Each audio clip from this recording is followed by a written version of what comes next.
UPSC pre 2023 में आपके सामने दो स्टेटमेंट्स दिए हुए थे और बताना था कौन सा सही है कौन सा नहीं सही है, कौन सा करेक्ट है कौन सा इनकरेक्ट है। पहले स्टेटमेंट देखें तो पहले स्टेटमेंट कहता है India despite having uranium deposits depend on coal for most of its electricity production. India के पास यूरेनियम डिपॉजिट होने के बाद भी इंडिया का जो इलेक्ट्रिसिटी प्रोडक्शन है वो कोल सेंट्रिक है, वो कोल पे निर्भर करता है। ये स्टेटमेंट 1 में कहा गया था। स्टेटमेंट 2 में कहा गया था uranium enriched to an extent of at least 60% is required for production of electricity.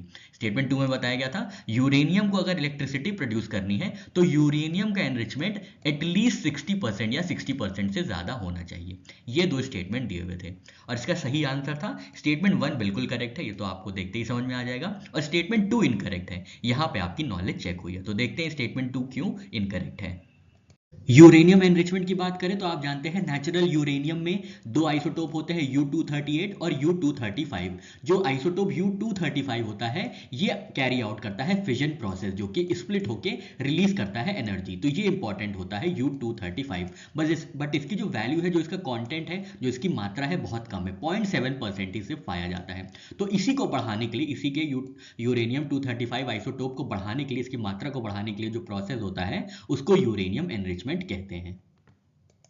Uranium 235 कैसे एनरिच किया जाता है, तो यूरेनियम को टर्न किया जाता है गैस में जिसका नाम होता है यूरेनियम हेक्साफ्लोराइड। फिर इस गैस को पास किया जाता है थ्रू सेंट्रीफ्यूज, जो कि सेपरेट करता है लाइटर U235 आइसोटोप को हेवियर U238 से।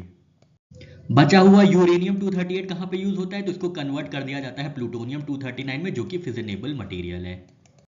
स्टेटमेंट 1 की बात करें तो इंडिया का जो 55% इलेक्ट्रिसिटी प्रोडक्शन है वो अचीव होता है थ्रू कोल, तो स्टेटमेंट 1 करेक्ट हो जाता है। स्टेटमेंट 2 में बात करें तो यहाँ पे आपका नॉलेज चेक हुआ है, यहाँ देखते हैं क्या कह रहे हैं ये। तो यहाँ पे ये बताया गया है कि यूरेनियम का जो एनरिचमेंट है ये अलग अलग परसेंटेज में रिक्वायर किया जाता है अलग अलग यूटिलिटीज द्वारा। जैसे कमर्शियल न्यूक्लियर पावर रिएक्टर्स जो है उनको सिर्फ 3 to 5% एनरिच यूरेनियम चाहिए होता है, ठीक है, 3 to 5% एनरिच यूरेनियम चाहिए होता है पावर रिएक्टर्स के लिए, मतलब इलेक्ट्रिसिटी प्रोड्यूस करने के लिए, तो स्टेटमेंट 2 यहाँ पे गलत हो जाता है। फिर बात करें सबमरीन रिएक्टर्स की, तो इनका जो यूरेनियम एनरिचमेंट लेवल रिक्वायरमेंट होती है वो ग्रेटर देन 20% होती है। यूरेनियम 235 का एनरिचमेंट 20% से ज्यादा होना चाहिए अगर सबमरीन रिएक्टर्स में यूरेनियम का यूज किया जा रहा है।